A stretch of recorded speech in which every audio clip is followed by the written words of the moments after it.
నమస్కారం. MCR news కి స్వాగతం. ముందుగా ముఖ్యాంశాలు. ఈ ఎన్నికలలో పోలింగ్ శాతం పెరగడానికి జగన్మోహన్ రెడ్డి 5 ఏళ్ల పాలనపై ప్రజల్లో ఉన్న కసే కారణమని మాజీ మంత్రి అమర్నాథ్ రెడ్డి పేర్కొన్నారు. పలమనేరు కాంగ్రెస్ పార్టీ కార్యాలయంలో కాంగ్రెస్ పార్టీ ఎమ్మెల్యే అభ్యర్థి బీవీఎం శివశంకర్ ఆధ్వర్యంలో ప్రెస్ మీట్ నిర్వహించారు. పలమనేరు సీనప్ప తోటలో ఎన్నికల ముందు ఇచ్చిన మాటకు కట్టుబడి 4 రెడీమేడ్ టాయిలెట్స్ లను కావాల్సిన ఏర్పాట్లను చేయడానికి కాంగ్రెస్ పార్టీ ఎమ్మెల్యే అభ్యర్థి బి శివశంకర్ ముందుకొచ్చారు. నమస్కారం. నిన్న జరిగినటువంటి లోక్సభ శాసనసభ ఎన్నికల్లో పలమనేరు నియోజకవర్గానికి సంబంధించి పలమనేరు పట్టణంలోని తెలుగుదేశం పార్టీ కార్యాలయంలో మంగళవారం జరిగిన మీడియా సమావేశంలో ఆయన పాల్గొన్నారు. ఈ సందర్భంగా ఆయన మాట్లాడుతూ వైకాపా ప్రభుత్వంపై తమలో ఉన్న కసిని ఓట్ల రూపంలో ఓటర్లు ఈ ఎన్నికలలో చూపించారని అన్నారు. పలమనేరు నియోజకవర్గంలో గత చరిత్రలో ఇంత పెద్ద ఎత్తున పోలింగ్ శాతం జరిగిన సందర్భం లేదని పేర్కొన్నారు. ఈ ఎన్నికల్లో ఓటర్లంతా పోటెత్తారు. విదేశాల్లోని వారు కూడా వచ్చి ఓటు వేయడం అనేది ఆలోచించాల్సిన విషయమే. అర్బన్ ఏరియాలో ఎప్పుడు 50 నుంచి 62% పోలయ్యేది. అలాంటిది 80 నుంచి 90% పోలింగ్ జరగడం, అది కూడా పొద్దున 6 గంటలకే పోలింగ్ బూతుల వద్దకు వచ్చారంటే ఏదో ఒక మెసేజ్ తీసుకురావాలి అనే ఆలోచన ఓటర్లలో ఉందనేది అర్థమవుతోంది. రాష్ట్ర భవిష్యత్తును దృష్టిలో ఉంచుకునే అంతమంది ఓటేశారని అర్థమవుతోంది. ఈ పోలింగ్ సరళి చూస్తే ఈ ప్రభుత్వంపై ఎంత వ్యతిరేకత ఉంది, రాష్ట్రానికి నష్టం జరుగుతోందన్న ఆలోచన వారిలో ఉందనేది తెలుస్తోంది. నియోజకవర్గ ఓటర్ మహాశైలతో పాటు ప్రపంచ నలుమూలల నుంచి వచ్చి ఓటు హక్కు వినియోగించుకున్న ప్రతి ఒక్కరికి కృతజ్ఞతలు తెలిపారు. ఓటు హక్కు వినియోగించుకున్న ప్రతి ఒక్కరికి శుభాకాంక్షలు తెలిపారు. ఎన్నికల కోసం కష్టపడిన ప్రతి నాయకులు, కార్యకర్తలు, ప్రజలు, ఓటర్లకు మనస్ఫూర్తిగా ప్రత్యేక ధన్యవాదాలు తెలియజేశారు. ఇలాంటి ఓటింగ్ శాతం రావడం వల్ల భవిష్యత్ తరాలకు కూడా ఓటింగ్పై అవగాహన కల్పించినట్టే అవుతుందని పేర్కొన్నారు. ఓటు హక్కు వినియోగించుకోమని ప్రభుత్వం మరియు స్వచ్ఛంద సంస్థలు చెబుతూ ఎన్నిసార్లు అవగాహన కల్పించినప్పటికీ ఇంత శాతం రాకపోయినా ఈరోజు జగన్ రెడ్డి కారణంగా ఇంత ఓటింగ్ శాతం రావడం వల్ల జగన్మోహన్ రెడ్డికి కృతజ్ఞతలు తెలియజేయాలని తెలిపారు. ఇంతమంది ఓటర్లు వచ్చి ఓటేయడానికి ప్రధాన కారణం జగన్మోహన్ రెడ్డి పాలన, ఆయన విధానాల వల్లే పెద్ద ఎత్తున కసిగా వచ్చి ఓటేశారని పేర్కొన్నారు. ఆయన పాలనపై ఓటర్లు కసిగా వచ్చి ఓటేశారు. ఎండలు సైతం లెక్క చేయకుండా ఉదయం నుంచే ఓటర్లు బారులు తీరడానికి ప్రధాన కారణం జగన్మోహన్ రెడ్డి అని పేర్కొన్నారు. ఆ అలవాటు వారికొస్తే భవిష్యత్తులో కూడా మంచి పోలింగ్ శాతం పెరిగే అవకాశాలు ఉంటాయి. ఓటర్లు మొత్తం కూడా దాదాపు 87.2% మరి ఓటు హక్కును వినియోగించుకున్నారు. ఎప్పుడూ గత చరిత్రలో ఇంత ఎక్కువ పోలింగ్ శాతం జరిగినటువంటి సందర్భం చరిత్రలో లేదు. ఈ ఎన్నికల్లో మొత్తం కూడా ఓటర్లు ఓటెత్తారు. అంటే బయట ఎక్కడో విదేశాల్లో ఉండేవారు కూడా, అంటే లండన్ కావచ్చు, ఆస్ట్రేలియా కావచ్చు, మరి కెనడా నుంచి కానీ రకరకాలుగా అక్కడ ఉద్యోగాలు చేసేటువంటి యువకులు, బయట వ్యాపార రీత్యా, ఉద్యోగ రీత్యా ఉండేటువంటి వాళ్ళందరూ కూడా ఈ ఎన్నికల్లో వచ్చి ఓటు వేయడం అనేది మరి మనం ఆలోచించాల్సినటువంటి పరిస్థితి కనపడుతుంది. అంటే ఎప్పుడు ఇంత పెద్ద ఎత్తున అంత దూర ప్రాంతాల నుంచి కూడా ఓట్లు వేయడానికి పోలింగ్ బూతుల దగ్గర బారులో నిలబడేటువంటి సందర్భం లేదు. మరీ ముఖ్యంగా మధ్యతరగతి ప్రజానీకం ఎప్పుడు కూడా గతంలో అర్బన్ ఏరియాస్లో కానీ సెమీ అర్బన్ ఏరియాస్లో కానీ అక్కడ నిలబడి పోలింగ్ బూతుల్లో నిలబడి ఓట్లు వేసేది చాలా తక్కువ ఉండేది. గత ఎన్నికల్లో పోలిస్తే పలమనేరు లాంటి చిన్న మున్సిపాలిటీలో ఎప్పుడూ కూడా 55%, 60%, 62% పోలైనటువంటి సందర్భాలే మనం చూసాం. ఈరోజు 80 నుంచి 90% పోలింగ్ శాతం వచ్చిందంటే అది కూడా పొద్దున 6:30 గంటలకే మహిళలు, మరి అదేవిధంగా అందరూ కూడా వ్యాపారస్తులు కావచ్చు, మరి ఓటర్లు అందరూ కూడా 6:30కే పోలింగ్ బూతుల కాడ నిలబడి ఓటు వేయడానికి వచ్చారంటే ఎక్కడో దీనికి ఒక అర్థం తీసుకురావాలని ఒక ఆలోచన ఓటర్ల మనసులో ఉందనేది క్లియర్ కట్గా అర్థమవుతుంది. ఈరోజు వాళ్ళందరూ కూడా ఈ రాష్ట్ర భవిష్యత్తును దృష్టిలో పెట్టుకొని ఓటేశారనేది మాత్రం క్లియర్ కట్గా అర్థమైనటువంటి సందర్భం ఈ ఓటింగ్ సరళి చూస్తే. దీన్ని బట్టి చూస్తే ఈ ప్రభుత్వం పైన ఎంత వ్యతిరేకత ఉంది, దీనివల్ల రాష్ట్రం మొత్తం ఏ రకంగా నష్టం జరిగేటువంటి ప్రమాదం ఉందనేది క్లియర్ కట్గా అర్థమవుతుంది. కాబట్టి ఈ ఓటింగ్ సరళిని మరి అదేవిధంగా ఈ ఓటింగ్కు పాల్గొన్నటువంటి ఓటర్ మహాశయులందరికీ కూడా మరి ముఖ్యంగా ఈ నియోజకవర్గం ఓటర్ మహాశయులు, ఈ నియోజకవర్గంలో ఉండే ఓటర్లు పక్క రాష్ట్రాల్లో ఈ దేశంలో ఉండేటువంటి వాళ్ళు, అదేవిధంగా ఈ నియోజకవర్గంలో ఓటర్లు ఉండేటువంటి ప్రపంచంలో నలుమూలలు ఉన్నటువంటి ఓటర్లందరికీ కూడా మనస్ఫూర్తిగా నా కృతజ్ఞతలు తెలియజేసుకుంటున్నాను. ఇంత పెద్ద ఓటింగ్ శాతాన్ని ఇంత పెద్ద ఎత్తున ఓట్లను వినియోగించుకున్నటువంటి ప్రతి ఒక్కరికి కూడా మనస్ఫూర్తిగా నేను నా శుభాకాంక్షలు కూడా తెలియజేసుకుంటున్నా. మరీ ముఖ్యంగా ఈరోజు ఈ ఎన్నికల్లో తెలుగుదేశం పార్టీ గెలుపు కోసం ఎవరైతే కష్టపడ్డారో ఈరోజు కార్యకర్తలు కావచ్చు, నాయకులు కావచ్చు, వీళ్ళందరూ కూడా చాలామంది ఈ యొక్క ఎన్నికలకు దాదాపు 6 నెలల నుంచి కూడా శ్రమించినటువంటి సందర్భాన్ని ఒకసారి గుర్తు చేసుకుంటూ ఈ ఎన్నికల్లో తెలుగుదేశం పార్టీ విజయానికి, అదేవిధంగా పర్సనల్గా నా విజయానికి కావచ్చు, పార్లమెంటు అభ్యర్థిగా పోటీ చేసేటువంటి ధర్మల ప్రసాదరావు గారి విజయానికి కావచ్చు, కష్టపడినటువంటి ప్రతి ఒక్కరికి కూడా మనస్ఫూర్తిగా నా ధన్యవాదాలు కూడా తెలియజేసుకుంటున్నా. ఓటర్లు కానీ మా ఈ యొక్క ఎన్నికల్లో మా గెలుపు కోసం కష్టపడినటువంటి ప్రతి ఒక్కరికి కూడా మనస్ఫూర్తిగా కూడా నా కృతజ్ఞతలు కూడా తెలియజేస్తున్నాను. ముఖ్యంగా ఈ ఓటింగ్ సరళి ఎప్పుడు గత ఎన్నికల్లో ఎక్కడ ఆంధ్ర రాష్ట్రంలో కనపడినటువంటి సందర్భం లేదు. అయితే ఈ దఫా ఈ రకమైనటువంటి మెసేజ్ మనం ఇస్తున్నామంటే భవిష్యత్ తరాలు కూడా ఓట్ల పైన అవగాహన పెరగడానికి, ఎందుకంటే ఈరోజు ప్రతి ఒక్కరిని కూడా ఓట్ల హక్కు వినియోగించుకోమని ప్రభుత్వం చెప్తా ఉంది, స్వచ్ఛంద సంస్థలు చెప్తా ఉన్నాయి. మరి ఎప్పుడు ఎన్నిసార్లు అవగాహన కల్పించినా ఇంతమంది రాలేకపోయినా జగన్మోహన్ రెడ్డి ఈరోజు ఇంతమందిని ఓటుకు తీసుకొచ్చాడంటే ఆయన కూడా మనస్ఫూర్తిగా మనం కృతజ్ఞతలు చెప్పాలి. ఎందుకంటే ఇంతమంది ఓటర్లు వచ్చి ఓటు వేయడానికి ప్రధాన కారణం జగన్మోహన్ రెడ్డి గారి యొక్క పాలన, ఆయన విధానాల వల్లనే ఇంతమంది కసిగా వచ్చి ఓటేయడం. అంటే ఎప్పుడు ఈ కసి కనపడలే. మామూలుగా జనరల్గా ఓటేయాలంటే ఆ ఎండలో నిలబడి బాధలు పడి కష్టపడి కొందరినీ క్లీన్గా ఉంటే మధ్యాహ్నం పూట సాయంత్రం ఖాళీగా ఉంటే ఓటేస్తారు, లేకపోతే ఒకవేళ లేకపోయినా కూడా సరేలే మనం కుదరలేదు అనుకుంటాం. అట్లా కాకుండా పొద్దున్నుంచి ఎండలో నిలబడి ఓట్లు వేసేటువంటి కసి ఈరోజు ఓటర్లు వచ్చిందంటే దానికి ప్రధానమైనటువంటి కారణం జగన్మోహన్ రెడ్డి. ఆ అలవాటు వాళ్ళకి వచ్చిందంటే ఖచ్చితంగా రేపు మళ్ళీ ప్రతి ఎన్నికల్లో కూడా ఓటేసేటువంటి అలవాటు కూడా వాళ్ళకి ఖచ్చితంగా వస్తుందని నేను భావిస్తున్నాను. కాబట్టి ఆ రకంగా ఓటు హక్కును వినియోగించుకున్నటువంటి ప్రతి ఒక్కరికి కూడా మనస్ఫూర్తిగా నా కృతజ్ఞతలు, ధన్యవాదాలు తెలియజేస్తాను.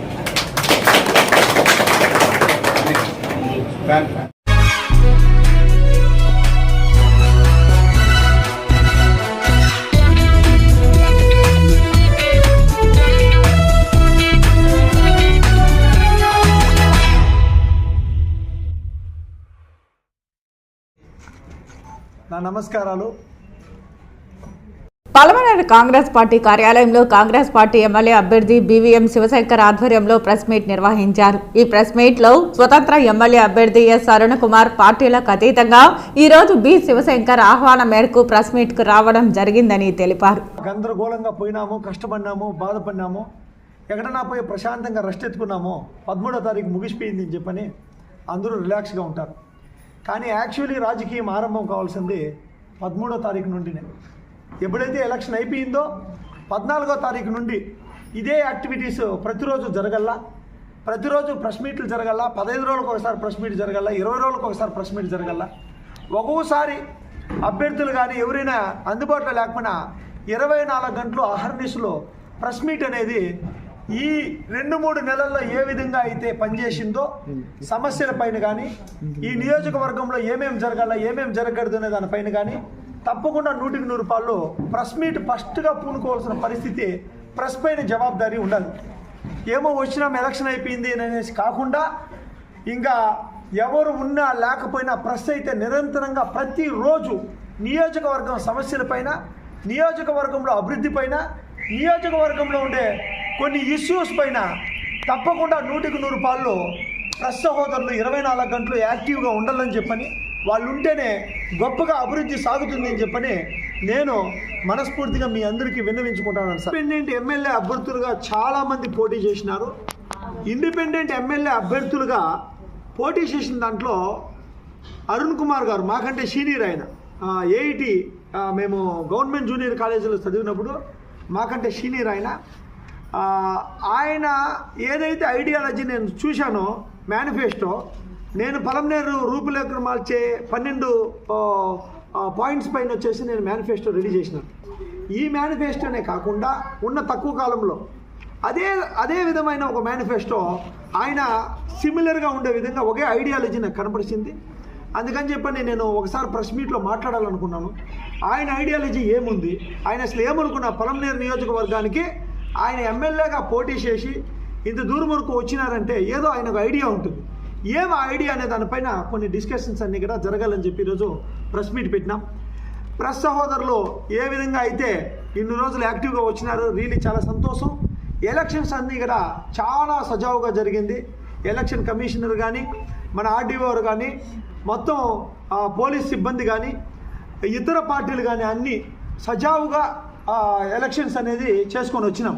కొన్ని దగ్గర ఘర్షణలు జరిగినప్పటికీ ప్రశాంతంగా పలమనేరులో ఎలక్షన్ అయితే మాత్రం గొప్పగా జరిగింది అదనమాట. అందరికీను సిబ్బందికి అందరికీను నా నమస్కారాలు తెలియజేస్తా ఉన్నాను. అదేవిధంగా అరుణ్ కుమార్ గారు ఏదైతే మేనిఫెస్టో ఇచ్చినారో దాని మీద ఆయన ఒక విజన్ ఏముంది అనేది ఆయన మాటల్లోనే మీరు తెలుసుకోవచ్చు సార్. అందరికీ నమస్కారం. ఇక్కడ ఇచ్చేసిన ప్రెస్ సోదరులకు అందరికీ, అదేవిధంగా శివశంకర్ గారికి, ఇక్కడ ఇచ్చేసిన మా అక్క చెల్లెమ్మలందరికీ నా యొక్క నమస్కారాలు. నేను ముఖ్యంగా పోటీ చేయడానికి కారణం ఏంటంటే, ఒక 10 సంవత్సరాల నుంచి నేను పోటీ చేయాలనుకున్నాను. ముఖ్యంగా దానికి కారణం ఏంటంటే, నేను గ్రామంలో పెరిగాను, చిన్న పల్లెటూరులో. అక్కడ చాలా సమస్యలు ఉన్నాయి. ముఖ్యంగా నీటి సమస్య, రోడ్డు సమస్య, ఇంకా పేదలకు ఇల్లు, అలాంటి చాలా సమస్యలు ఉన్నాయి. దాని మీద నేను అంటే మనకు ఒక అవకాశం దొరికితే ఒక ఎమ్మెల్యేగా నిలిచి చేద్దామని వచ్చాము. ఈరోజు నిన్న ఎన్నికలు జరిగాయి. మేము కూడా దీంట్లో కంటెస్ట్ చేస్తాము. ఈ ఎన్నికల్లో అభ్యర్థిగా ఎన్నికల కోడ్ నుంచి నిన్న పోలింగ్ వరకు పార్టీ పరంగా కార్యకర్తలు కానీ, కేడర్స్ కానీ ఎంతో మా నాయకుడు గెలవాలి, మా నాయకుడు సీఎం కావాలి, మా నాయకుడు వచ్చి ఎమ్మెల్యే కావాలి అనేసి పోటాపోటీ పడి నిద్ర లేకుండా, భోజనాలు లేకుండా చాలామంది వర్క్ చేస్తున్నారు. అంటే ఈ అన్ని పార్టీలకు సంబంధించిన నాయకులు.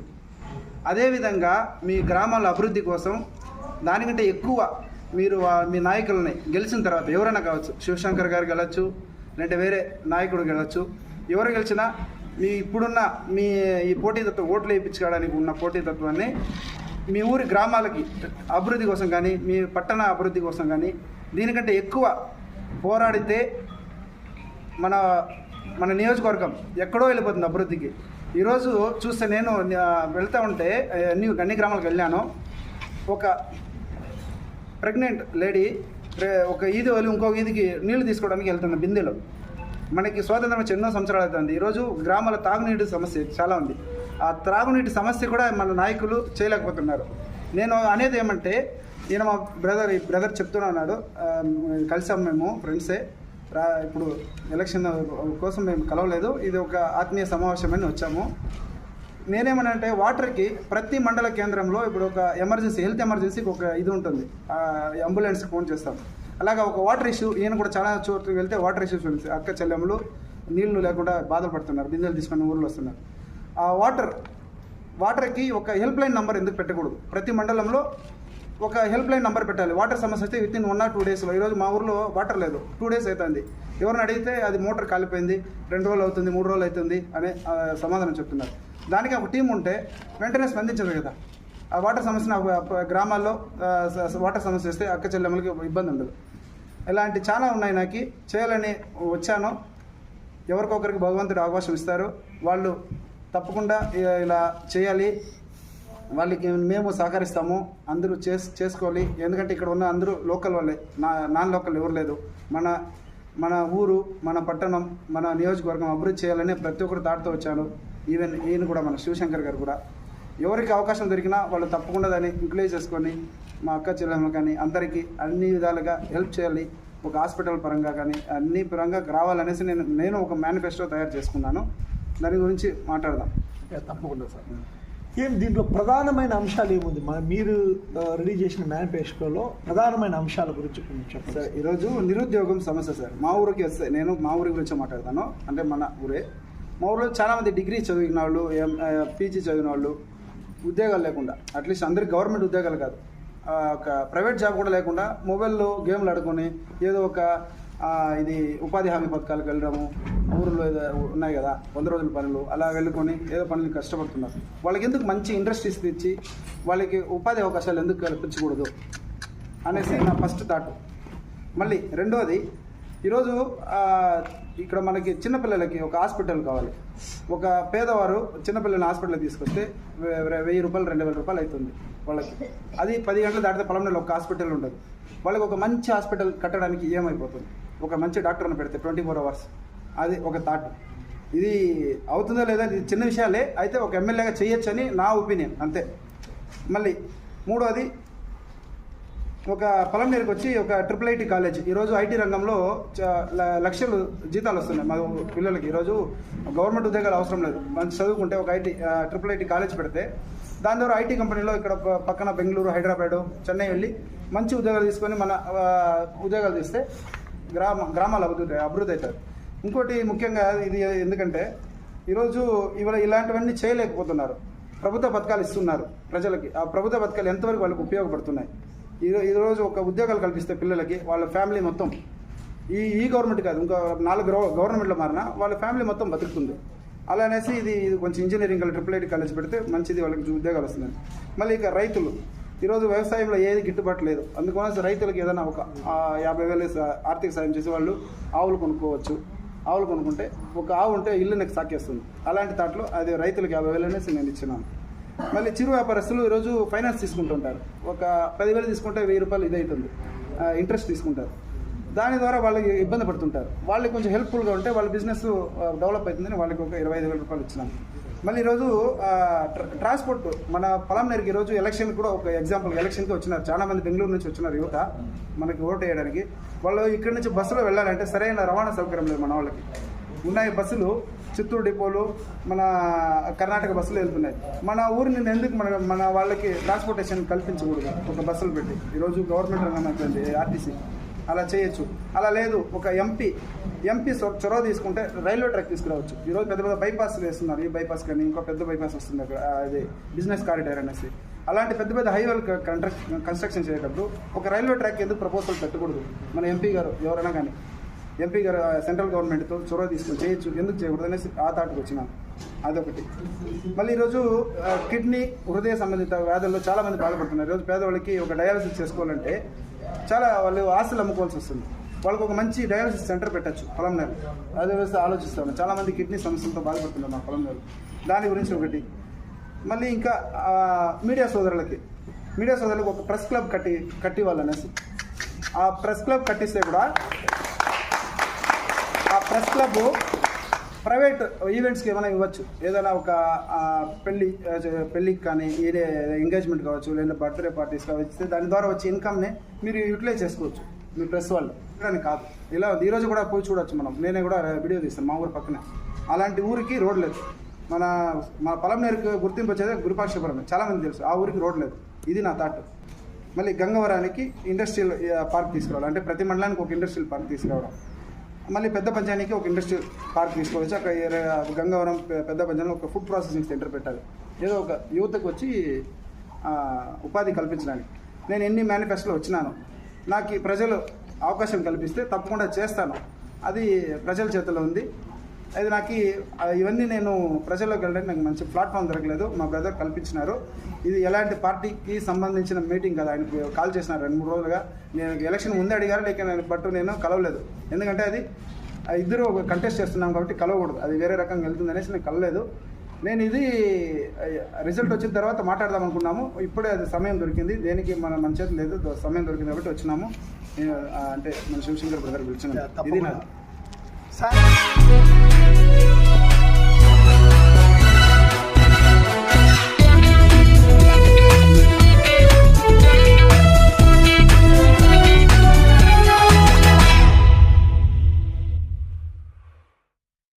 ఎలక్షన్ అందరిది ముగిసిపోయింది, ఇప్పుడు నాది ఇప్పుడు స్టార్ట్ అయింది.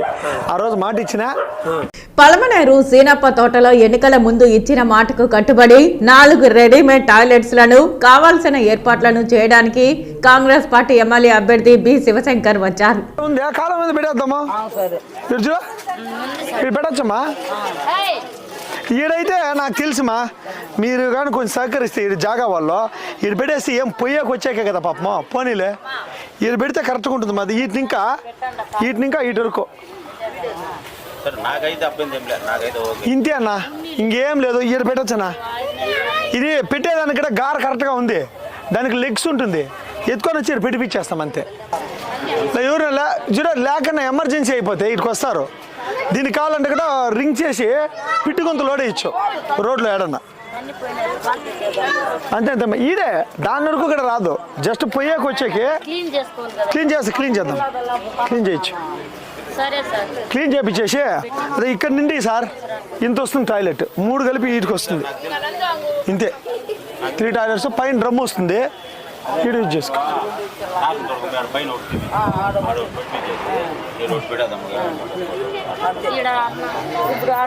ప్రస్తుతానికి ఒకటి అయిపోతే మళ్ళా కావాలంటే 1, 2, 3 చూసుకోవచ్చు మనం ఈ కాలంలో. ఇదైతే ఏది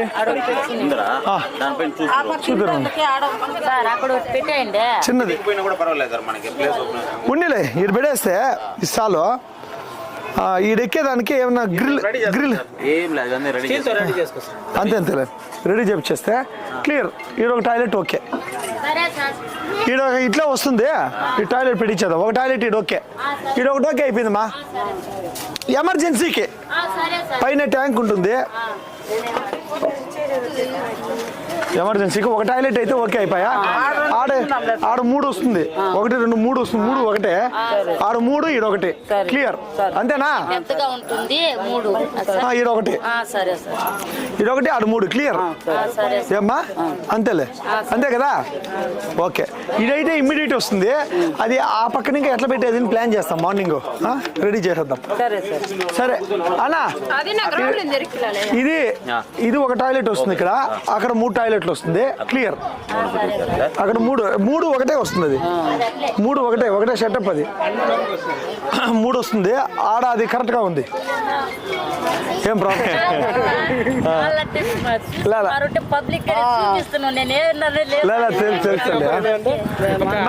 మీ సంకల్పం నాకు తెలుసు, అదే అందుకే నేను రాత్రి 6 గంటలు ఇంకా బూతుల్లో ఇంకా జనాలు కూడా పోలా, పరిగెత్తే ఎందుకు వస్తే ఆ రోజు మాటిస్తేనే